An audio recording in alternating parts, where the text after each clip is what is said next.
আপনি কেটে দিছেন? ও না না, তাহলে আমি দেখলাম যে কেটে রিং দিয়ে কেটে দিলাম। অফিসে আছেন?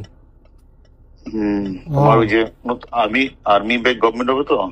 যে ভাই উল্টাপাল্টা কি কয়, কর মানুষ উল্টাপাল্টা কয়। কি কর কয় তো আপনারা কি ধরবো বলে লোকেশন খুঁজতেছে, এই সেই দুনিয়ার কিছু কইলে। আমি কিছু কই, আমি তো এর অনলাইনেই পাইলাম। আমি তো অফিসে।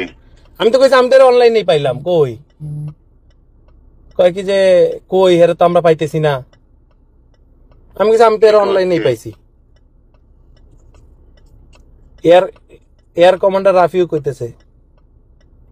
ট্রাফিকে না Rafiu, air commander Rafiu, DGF এর ডাইরেক্টর। এই কইতেছে। হ্যাঁ, আমার ফোন দিস তো, ফোন দিয়ে কইলো যে কই এর লোকেশনটা আমার একটু বার করে দাও। তো আমি কিছু আমি লোকেশন কেমনে দিব? আমি তো নিজেই দুবাই।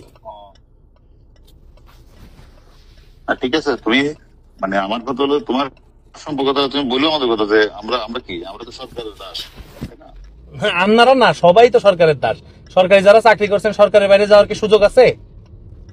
হ্যাঁ হ্যাঁ, সেটা তো ঠিক আছে, এখন তো আমরা রেডি করতেছি না, এই টাকা রেডি আমরা করতেছি এখন, তাই না? কিন্তু এরপরে ভাইয়া লাভ সরকার কি? যদি ভাইয়া লাভ কি? পুলিশের থানায় আগুন ধরায় দিচ্ছে, তাইলে আর কি ডিউটি করে পুলিশের কি লাভ হইলো? ওইটা কি হয়েছে, এখন কি করবা? মানে এটা তো মানে যুগে যুগে হবে এরকম, তাই না? থানায় আগুন ধরায় দিতেছে, ডিসিরা সব পালায় রয়েছে। 2-3 জন ডিসির সাথে কথা হইলো ডিবির, আমরা তো ভাইয়া পালায় রয়েছি। গাড়ি পুরাই দিছে আমাদের। না না না, ঠিক আছে। তুমি মানে তুমি তো মানে ওই মানে আসো খোঁজ খবরটা কেমন জানাইও। আমার তো জীবনটা শেষ করে দিছেন আপনি ভাইয়া। তুমি আমার লোক দেখা করে না, তুমি যখন আসো আমার লেকশনে দেখা করেছো না আমার লোক। করছি ভাইয়া, কিন্তু আমার তো দেখা মান করে সম্মান